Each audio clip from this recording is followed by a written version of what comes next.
Real Virginia is produced by the Virginia Farm Bureau. Farming, it's all good. Visit our website at vafarmbureau.org.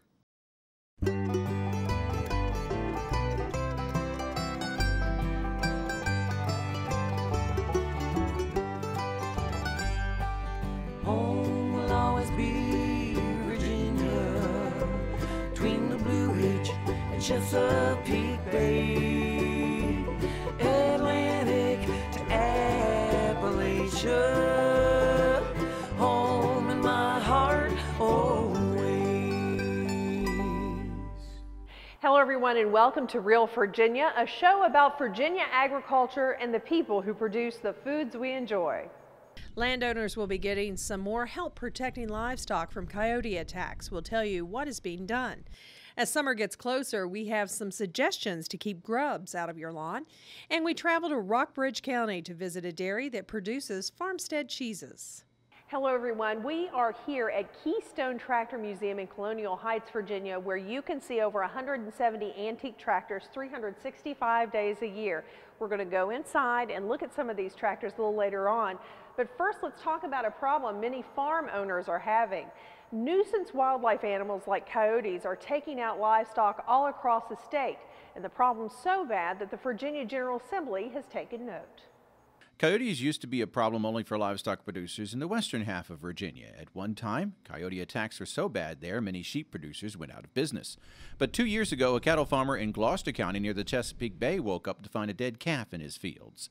And it wasn't the first. It happened, like I say, 5 times.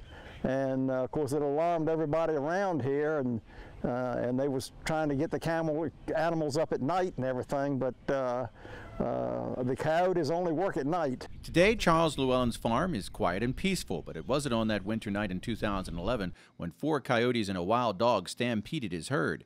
It took weeks of investigative work by the Gloucester County Animal Control Office and a specialist from the U.S. Department of Agriculture's Wildlife Services Program to sort out the cause and destroy the predators.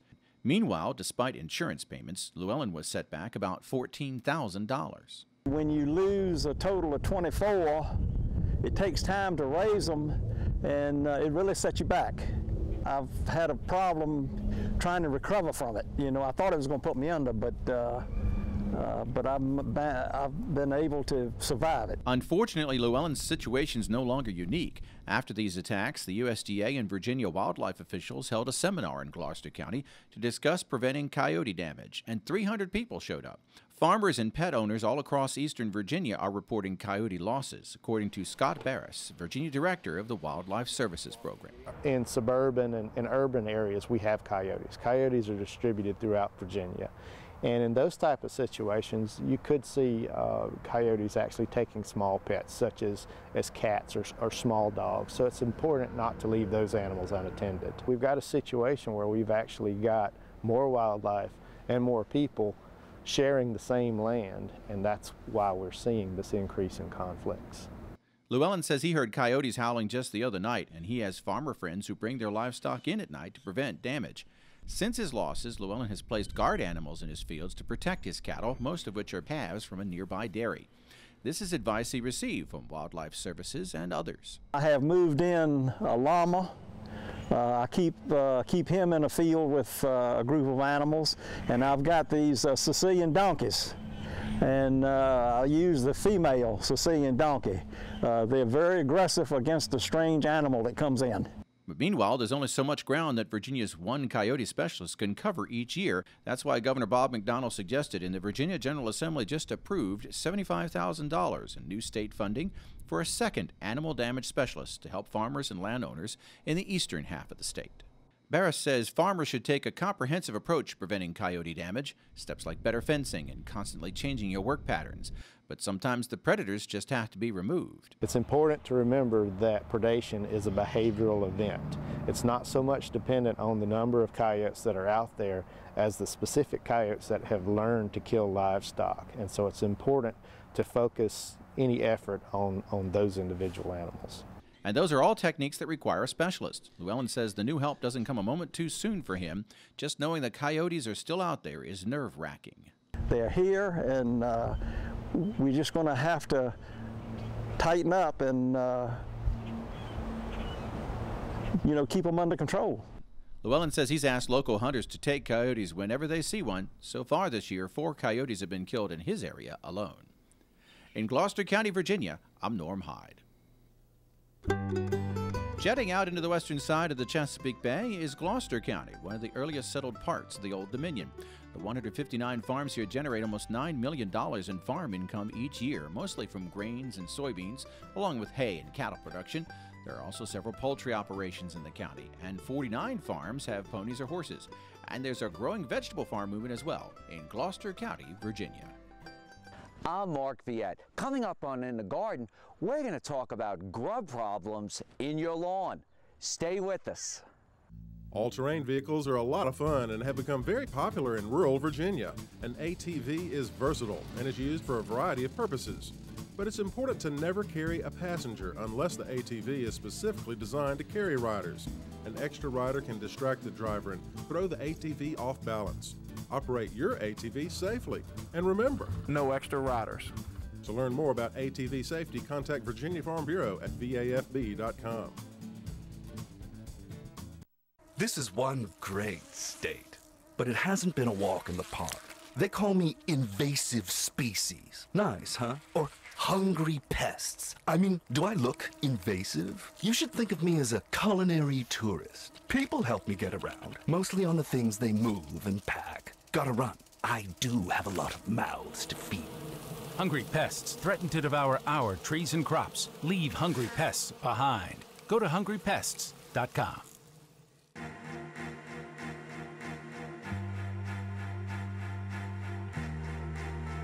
Coming home can be hard if you're a veteran of Iraq or Afghanistan. You may feel like you're all alone. But you're not alone. At iava.org, your fellow vets are all around you.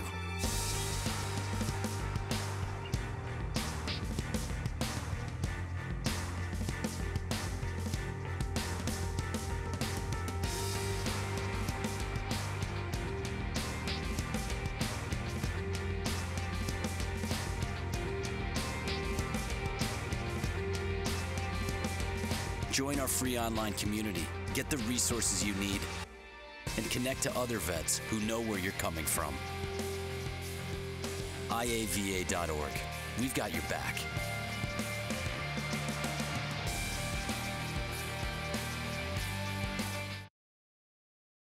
Many homeowners fight grub problems in their lawn, and as Mark Viette tells us, there's ways that you can recognize these pests and treat them in the garden.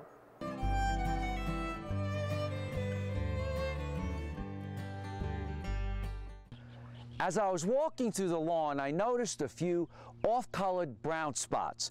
Now, these are spots that are not normal to appear in the lawn. And I also noticed where the tires from the mower had turned, that the sod was turned up and rolled over.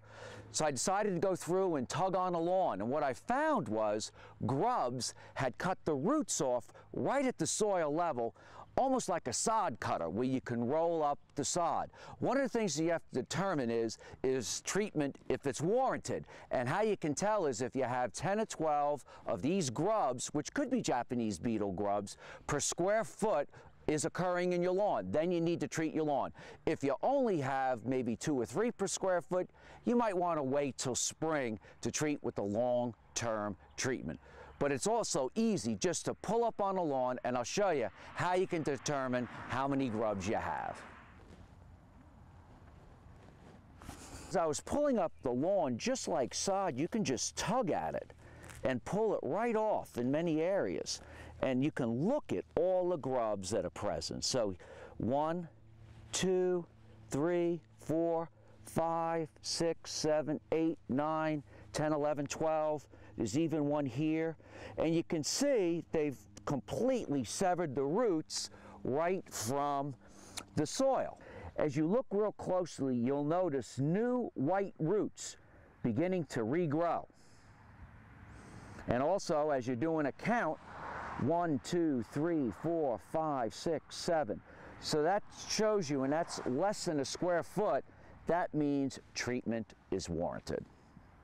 After a rain or after you irrigate the lawn, the lawn can reroot, but if you fail to irrigate the lawn or you're going through a drought period, the lawn can be killed, and then you have to reseed it. So first, just go out, irrigate deeply.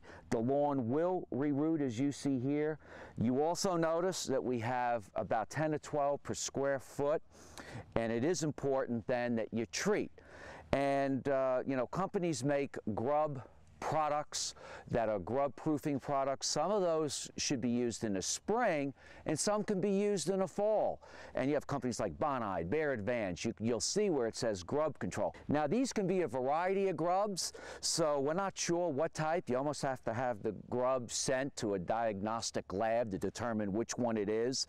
You know, there's Japanese beetles, there's June beetles, there's other beetles that do affect and lay their eggs sometime in June, end of June, July. The eggs hatch out, they turn into larvae as you see here. And what happens is these grubs will winter over right here. They'll feed a little bit again in the spring, and then they'll hatch out sometime in early summer.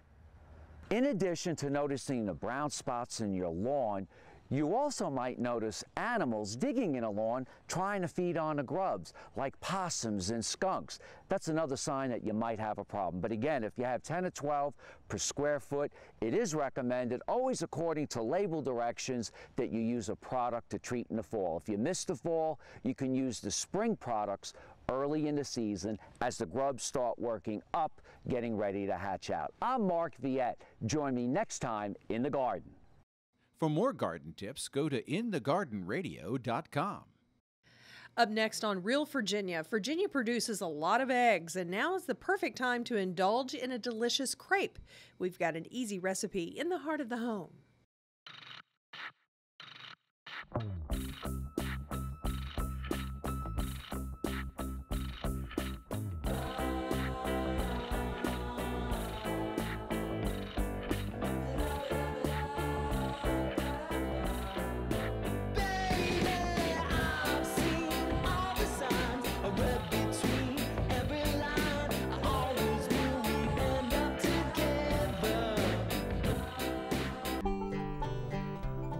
Virginia, grounded in the traditions of our forefathers and handed down from generation to generation, just like our proud hunting heritage. For as much as some things have changed in our lifetime, some things should always stay the same. Continue the tradition of safe firearms handling to ensure a lifetime lasts a long, long time.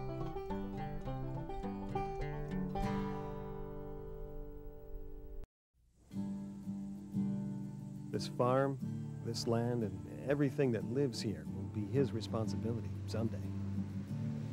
My dad passed this land down to me, and I hope to do the same for my son. I care for the land the same way I care for my son. Both are the future. We've learned some hard lessons about the soil from generations before us. We're always looking for new ways to produce food in harmony with nature. When it comes to conservation, we use the latest information and technology available.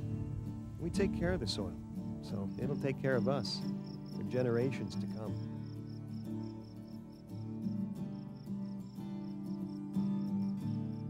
Farm Bureau and America's farmers, caring for the future.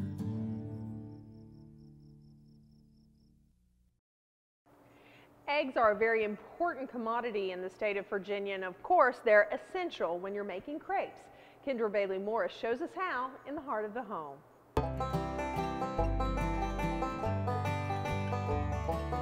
Hi, I'm Kendra Bailey Morris, and welcome to the Heart of the Home. Today we're going to be making a crepe recipe, and it's a basic crepe that we're going to stuff with chocolate hazelnut spread. How can you not go wrong with that?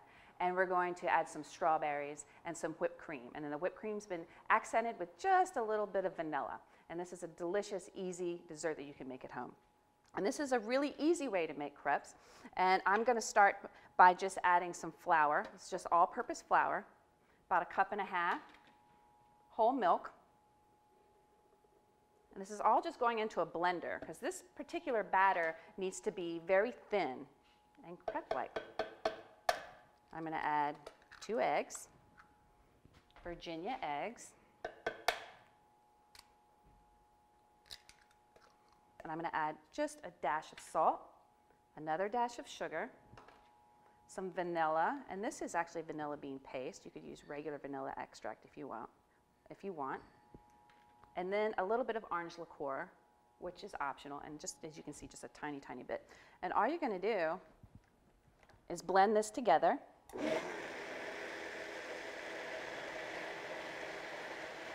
It's much easier than whisking. And then here we have our crepe batter. All right, this is done. And I'm just going to pour this into a bowl, because the next thing we're going to do is cook them in a pan with a little bit of butter. Now I've got a crepe pan here. You could use a regular nonstick pan if you want. And as far as the size goes, the smaller the pan, the better. If you have a larger pan, your crepes will do fine. They just may not be quite as round. They might be a little disjointed, and that's fine because it tastes good in the end. It doesn't matter. So I'm just adding a little bit of butter here, about a 1/4 teaspoon or so. So I've just added the butter here, and now I'm going to do about 1/3 of a cup of the batter. And we got the sizzle going, and we're just going to swirl this around. And don't worry if your crepe isn't perfect, it will still taste delicious. And we're going to let this cook about 2 minutes on one side, and then we're going to give it a flip, and we'll be right back. Eggs are an important part of Virginia's poultry industry, producing over 800 million eggs a year. That's a whole lot of omelets.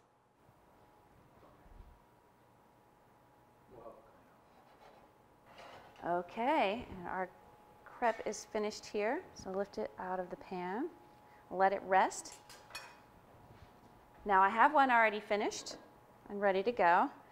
And basically, this is the easy part and the fun part. This is something the kids could do and be really wonderful. I'm just going to give a little spread of the chocolate hazelnut.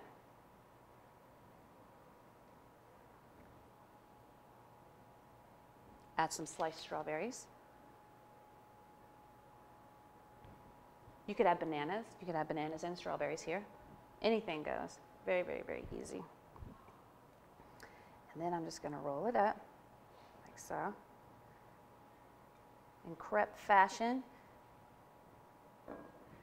and top it with some whipped cream. And this is some whipped cream that I lightly sugared and added a little bit of vanilla to. You got to have that on the side. That's what makes it.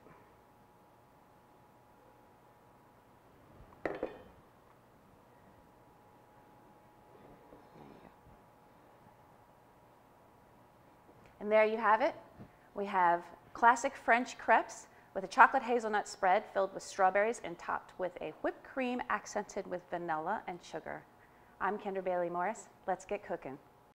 Recipes from the heart of the home can be found on the Virginia Farm Bureau website at vafarmbureau.org.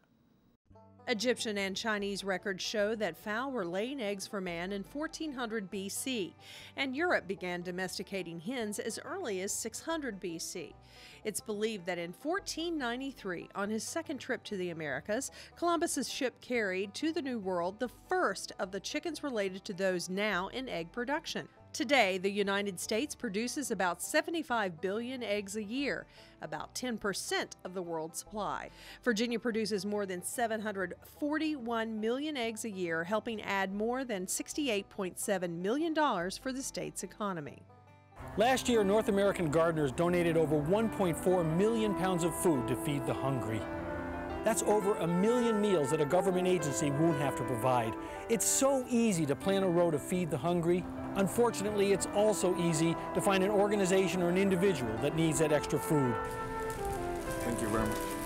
Won't you please join the Garden Writers of America and your fellow gardeners and plan an extra row in your garden to feed the hungry? It's so easy. Nice. Oh! Yes, go! Yes! No! Come on!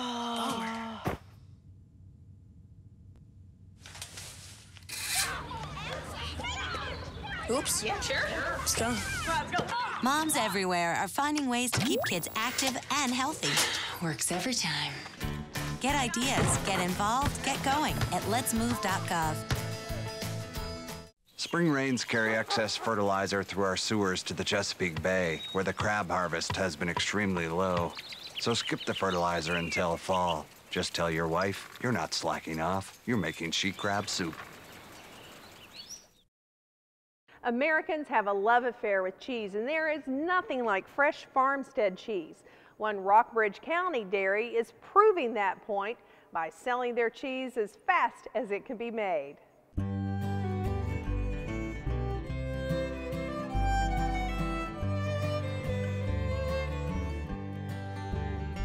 Artisan cheesemaking is undergoing a renaissance in this country. It's this type of farmstead cheesemaking that is helping the Huger family continue their passion of making a living from their dairy, Mountain View Farm in Rockbridge County. Every day before sunup, Christy Huger begins the painstaking process of tending to her cheesemaking business and checking on the family's herd of dairy heifers. I come in the plant at 4:30 in the morning, and I put a pipeline, I break the pipeline that the milk comes through, and so the milk comes from the cow through a pump and through the pipe directly into my cheese vat.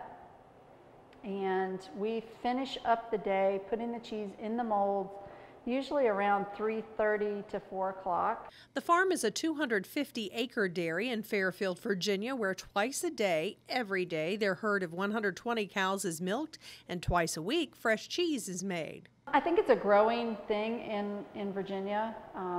People are starting to appreciate a lot of the locally produced foods. All of Mountain View's farmstead cheeses are made using raw milk from the herd, cultures, rennet, sea salt, and various herbs and spices. Once molded, the wheels then begin a 2-day brining process to form a thin, hard rind. From there, the cheese is then moved to a walk-in cooler where it's aged for a minimum of 60 to 90 days before going to market. Currently, we make 7 different kinds of cheeses. We make a feta, a Gouda, a cheddar, a Swiss, a Colby, and a Jack. We also do ricotta, mozzarella, salted and unsalted butter, and fromage blanc. Mountain View Farms creamy wheels are readily available at local farmers markets and at stores like Whole Foods Market. Growing demand for their products has led to a lot of changes to the dairy over the past 13 years. When we started out with a 150-gallon vat. Now we've got a vat that holds 5,000 pounds of milk, so it's roughly 480 gallons.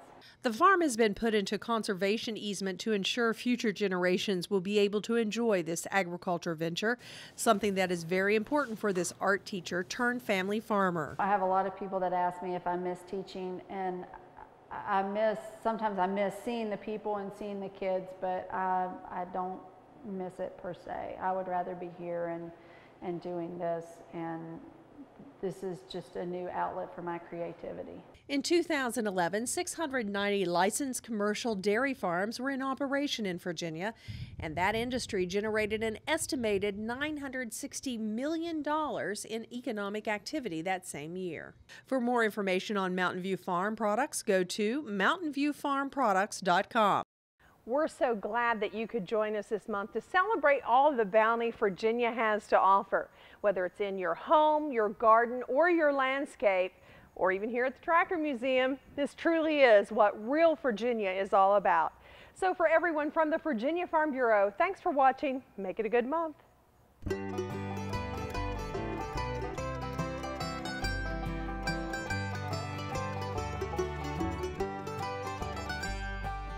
Home will always be Virginia, between the Blue Ridge and Chesapeake Bay.